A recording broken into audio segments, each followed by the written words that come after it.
Welcome to the module 2 of the 4-week program. Today, we are going to talk about different exercises and their purposes.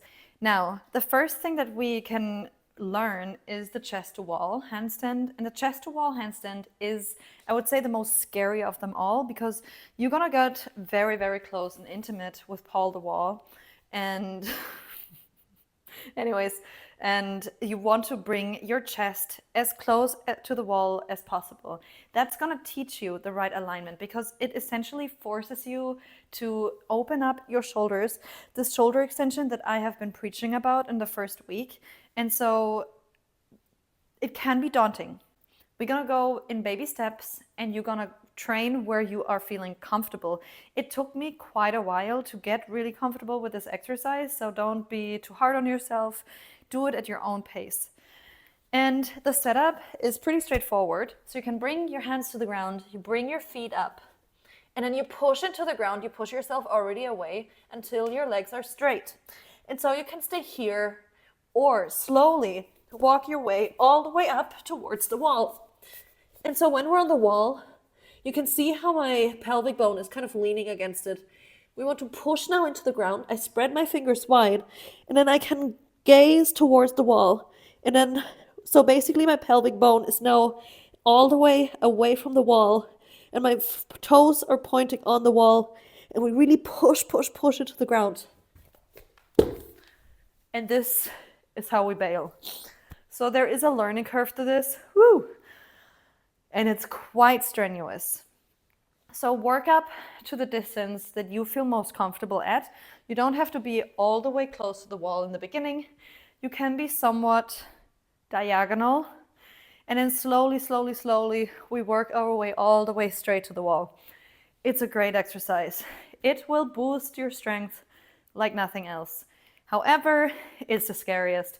But now that we got the scariest one out of the way, let's move on to the toe to wall, which I had already introduced last week, that we dabbled with a little bit.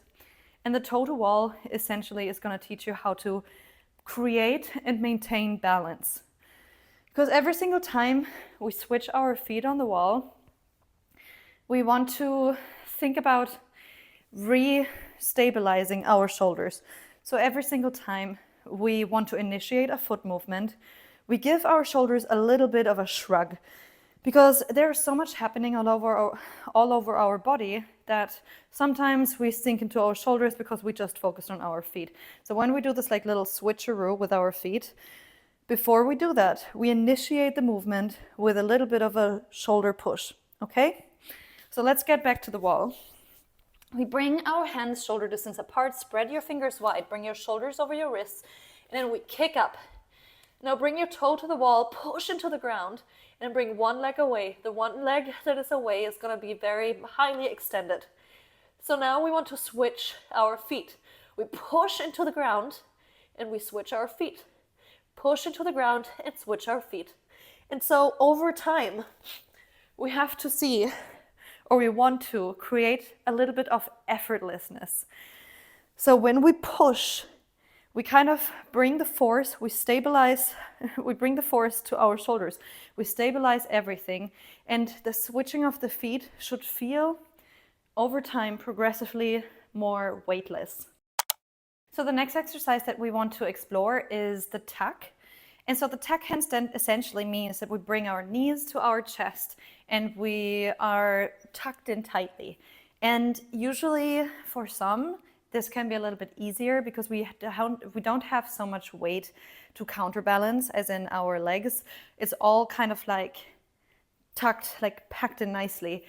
But it depends on your mobility level. So it requires a little bit of shoulder mobility so that our chest has enough space to kind of puff out.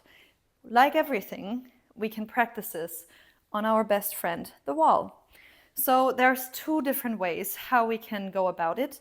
It's like either we are facing away from the wall or we're gonna do chest to wall. So the first option to get a feel for the tuck handstand is facing away from the wall. So again, we bring our shoulders over our wrists, we spread the fingers wide, and we kick up into a handstand. So from here, I push into the ground, I stabilize my shoulders, and then I can slowly drop my right knee, for example. So you want to make sure that we're not working super hard through our hip flexors, but our hip flexors are supposed to be nice and soft. Because what happens when our hip flexors are super tight, we actually pull ourselves out of the handstand. And so it is a beginner's mistake that when we're doing tuck handstand, even straddle, is when we have too much pressure, too much tension here, we just pull ourselves back out. And so we're kind of like fighting against ourselves. So we can practice on the wall to keep our toes pointed, but to drop our knee. And so we kind of relieve a lot of tension from our hip flexors. Okay, the other way, which is a lot more stressful, and you'll feel it on your shoulders. So again, be gentle. You don't have to go all the way down. You can like work your way down the wall, is to face the wall, so chest to the wall. We can measure a little bit the distance. So I would say about half a leg distance from the wall. And we bring our hands where our feet are now. So again, shoulders over wrists, spread your fingers wide, and then come up. You can actually also walk up. This was quite stressful. And then maybe walk your hands in a little bit more. And then point your toes and slowly slide your knees down on the wall. And again, try here to soften your hip flexors so we don't stress into this position, but we gently guide our knees down. So chest to wall, I would say it's quite advanced. You can try it out. You can see how it feels for people with less shoulder mobility. This will feel very restricted in your chest. And so keep in mind that if you're not so flexible, if you're not so mobile, work a little bit also on your shoulder mobility. There will be a post on my Instagram where I show you some options, some exercises to increase your shoulder mobility. But for now, see where you are, work with what you have.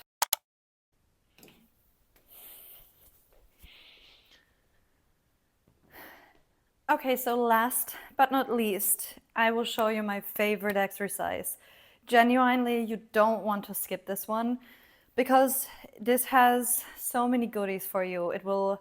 It is actually training a lot of shoulder mobility. So it's kind of like a strengthening exercise that also works your shoulder mobility, that also works your alignment and even balance. So it's kind of like your jack of all trades. It's your Swiss Army knife of handstand exercises.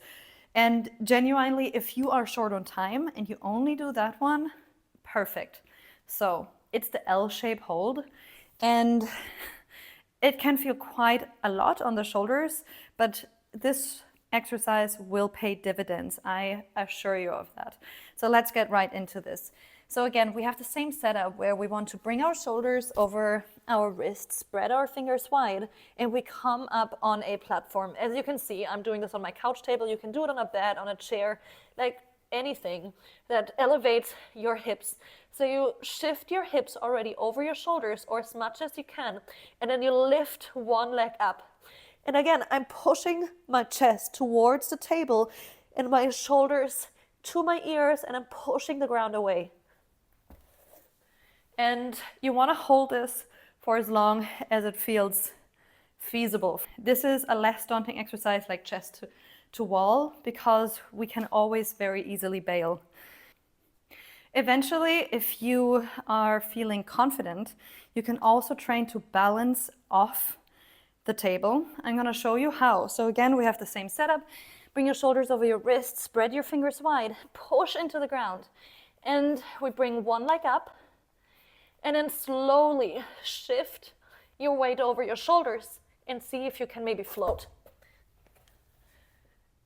So this little float, I wouldn't necessarily kick up from the table, but once you shift your weight over your shoulders, you can maybe get this little mini hover and float, and then gently come back down or bail as I just did. Let's do it one last time. So we come back on our table.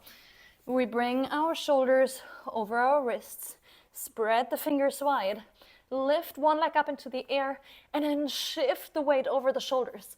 Reach up into the sky, push, push, push, push, push, and then gently come back down. So this is a way how you can train a little bit of balance in this L-shaped position.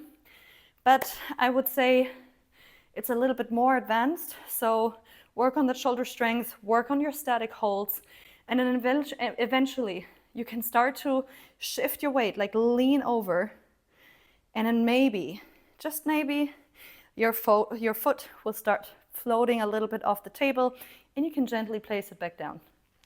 This is also how we learn to create balance rather than kicking up and hoping for the best, because the shoulders are the powerhouse. So we really push and we lean, and this is how we create this lift up.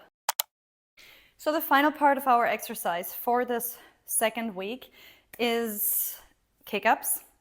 And there are different ways how to get into the handstand. What we will focus on this week are how to kick up in L shape or in this half tuck or the bunny hops. And you can spam your kick-ups at the end. And it's just really to build up that strength, to build up a little bit of explosive power through your shoulders and understanding the mechanics, getting rid of the fear of falling, and let's just get into it.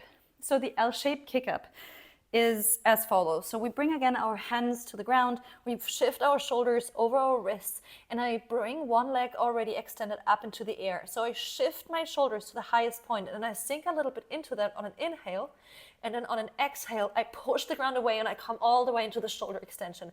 And again, we do the same thing. So I sink a little bit, exhale, come up. I sink a little bit in, and exhale, come up. And this way, we already practice the good sequence. The second way to kick up into the handstand is to do this half tuck. And we have the same setup. So I bring my hands onto the ground, spread my fingers wide, I bring my shoulders over the wrists. And then again, inhale, sink into the shoulders. And then on an exhale, I half tuck. And I half tuck. And I half tuck. So think about relaxing your hip flexors rather than like keeping it super tense, because then you will kind of like pull yourself back down. A common mistake that I see in the half tuck is that people think too much about where their knee or their foot is supposed to go. When we drop our knee, meaning we release the tension of our hip flexors and point our toe, the leg kind of falls into the correct position. It's a little bit of figuring it out, how we are placing our body. There's so much going on in the beginning, so don't worry if you don't get it right immediately. This is what we're here for, we practice. The last one that I want to show you are the bunny hops. The bunny hops ultimately will translate into getting into a tuck handstand. So they are a great preparation of when you're finally sticking the land, and you can combine it after with the tuck handstand practice that we have done. So again, same thing, we spread our fingers wide, bring the shoulders over the wrists, and then this time both leg onto the ground. And again, same thing. So I can come up to the highest point, to my tippy toes.